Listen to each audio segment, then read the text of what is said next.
السلام علیکم ناظرین، اس ایپیسوڈ کے شروعات میں ہم دیکھتے ہیں کئی قبیلے میں عثمان صاحب بیٹھے سب کے ساتھ کھانا کھا رہے ہوتے ہیں۔ ہزالہ اور بیگم بحث کر رہی ہوتی ہیں۔ پھر بیگم ایک خاتون سے کہتی ہے، آج کے دن کی شان میں اضافی لوازمات کے ساتھ میرا حلوہ لے آؤ، ہم نے اپنے دشمنوں کو بہت نقصان پہنچایا ہے، کیا اب ہم کچھ میٹھا بھی نہیں کھا سکتے؟ یہ سنتے ساتھ ہی خاتون چلی جاتی ہے اور سسلیہ اس کے پیچھے پیچھے جاتی ہے۔ جان بچانے پر عثمان صاحب بیحان بے کا شکریہ ادا کرتے ہیں تو بیحان بے کہتا ہے، حضور یہ میرا فرض تھا۔ سپاہی سے خبر سننے کے بعد برہان اٹھتا ہے اور عثمان صاحب کو جا کر خبر بتاتا ہے، جسے سننے کے بعد عثمان صاحب بہت پریشان ہو جاتے ہیں اور کھانا چھوڑ کر چلے جاتے ہیں۔ عثمان صاحب کے اس طرح چلے جانے پر سب لوگ پریشان دکھائی دیتے ہیں۔ ادھر ایکود سپاہی بھائی سنگر کا علاج کر رہا ہوتا ہے کہ اسی لمحے عثمان صاحب برہان کے ساتھ وہاں پہنچتے ہیں اور بھائی سنگر سے اس کا حال احوال پوچھتے ہیں۔ ساتھ پوچھتے ہیں، تمہارا یہ حال کس نے کیا؟ تو بھائی سنگر کہتا ہے، حضور قلعے کے سپاہیوں نے۔ عثمان صاحب حیرانگی سے کہتے ہیں، قلعے کے سپاہیوں نے؟ تو بھائی سنگر کہتا ہے، جی ہاں حضور، میں جانتا ہوں کہ وزیر یہاں کیوں آیا تھا۔ ہمارے پیغمبر صلی اللہ علیہ وسلم کی چھوڑی گئی مقدس امانتیں اب ان کافروں کے پاس ہیں۔ یہ سن کر عثمان صاحب اور برہان حیران و پریشان ہو جاتے ہیں اور عثمان صاحب آگے بڑھتے ہوئے کہتے ہیں، یہ کیسے ہو سکتا ہے؟ باہر ہم دیکھتے ہیں کہ خاتون حلوہ لے کر جا رہی ہوتی ہے۔ آگے بڑھتے ہوئے سسلیہ اسے جان بوجھ کے ٹکراتی ہے اور زہر اس حلوے میں انڈیل دیتی ہے۔ وہ خاتون سسلیہ سے کہتی ہے، خاتون دیکھ کے چلو جہاں بھی جا رہی ہو۔ جواباً سسلیہ کہتی ہے، مجھے مکڑیوں سے بہت ڈر لگتا ہے۔ یہ سنتے ساتھ ہی وہ خاتون آگے بڑھ جاتی ہے اور سسلیہ زہر والی انگوٹھی بند کر دیتی ہے۔ اگلے ہی لمحے میں سسلیہ ہزال کے خیمے میں جا گھستی ہے، مگر ایک طرف کھڑا یوسف اسے دیکھ جاتا ہے اور حیرانگی سے کہتا ہے، یہ خاتون ہزال خاتون کے خیمے میں کیا کر رہی ہے؟ یہ کہتے ساتھ ہی یوسف آگے بڑھ جاتا ہے۔ ادھر حلوہ بیگم کے سامنے رکھا ہوتا ہے۔ حلوے کو دیکھتے ہوئے گونچا کہتی ہے، اس سے بہت اچھی خوشبو آ رہی ہے، یہاں تک کہ میرا بھی دل کر رہا ہے۔ یہ سنتے ساتھ ہی بیگم حلوہ گونچا کو دے دیتی ہے۔ سسلیہ بھی وہیں پہ آ کر واپس بیٹھ جاتی ہے۔ گونچا خوش ہوتے ہوئے حلوہ کھانے لگ جاتی ہے اور حلوہ اسے کافی مزیدار لگتا ہے۔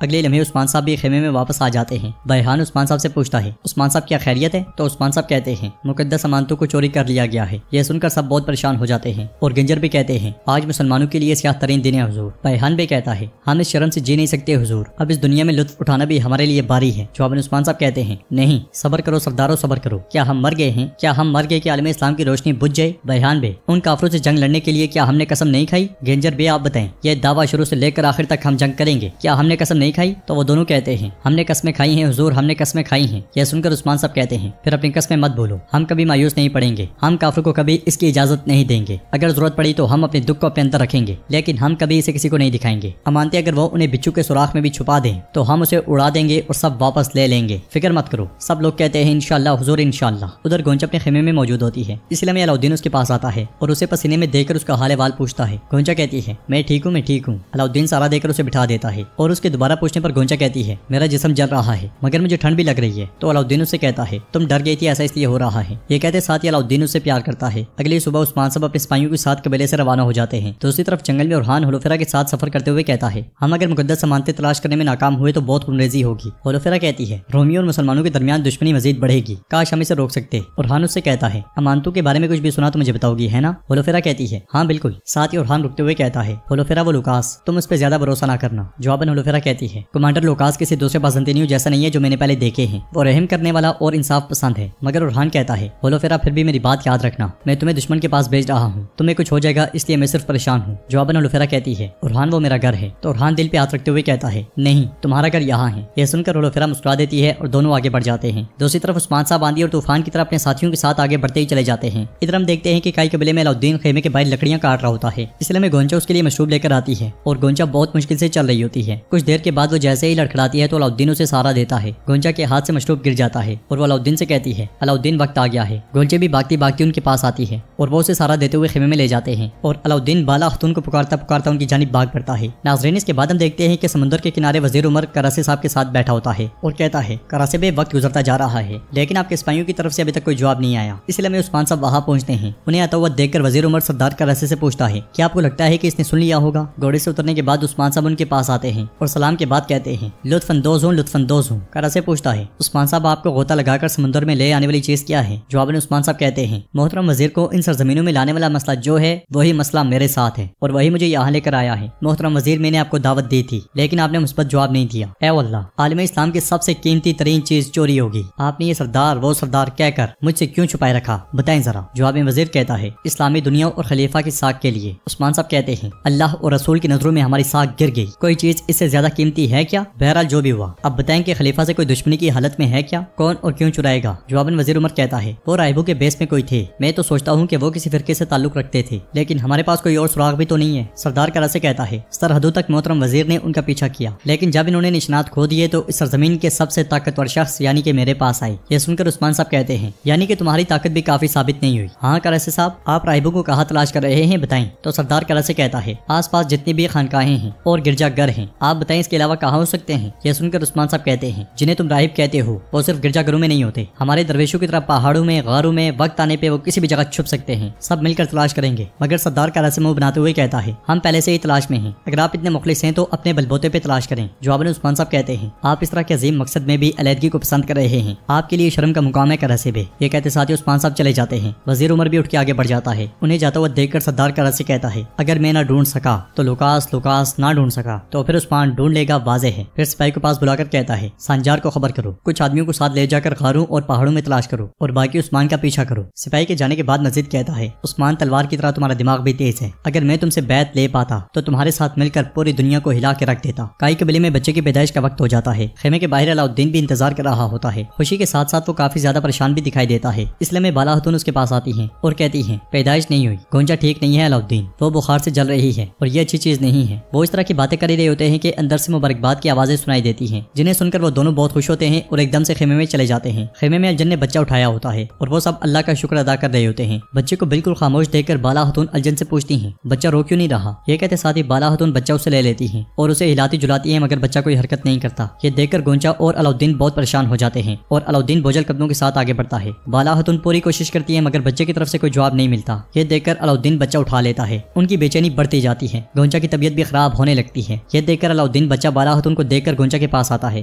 گونجا منہ سے جاگ پھینک رہی ہوتی ہے۔ یہ دیکھ کر علاؤالدین پریشان ہوتے ہوئے کہتا ہے ماں سے زہر دیا گیا ہے، جلدی سے کڑا ہوا دودھ، کالے تل اور شہد لے کر آؤ، جلدی، میں تریاق تیار کروں گا۔ یہ سنتے ساتھ ہی خواتین بھاگ پڑتی ہیں۔ علاؤالدین تریاق بنانے لگ جاتا ہے اور بالا خاتون بچے کو دیکھتے ہوئے بہت غمگین ہو جاتی ہیں۔ تو ناظرین نیکسٹ ایپیسوڈ میں کیا ہونے والا ہے اور یہ الزام کس پہ آئے گا؟ کیا مجرم سامنے آ جائے گا؟ بہت سے سوالات ہیں جن کا جواب ہم جانیں گے پارٹ 5 میں۔ اگر آپ کو ویڈیو پسند آئے تو ویڈیو کو لائک کر دیں، چینل کو سبسکرائب کریں اور بیل آئیکن پر لازمی سے کلک کر دیں۔ انشاءاللہ ملتے ہیں نیکسٹ ویڈیو میں، تب تک کے لیے رکھیں اپنا اور اپنوں کا بہت زیادہ خیال۔ اللہ نگہبان۔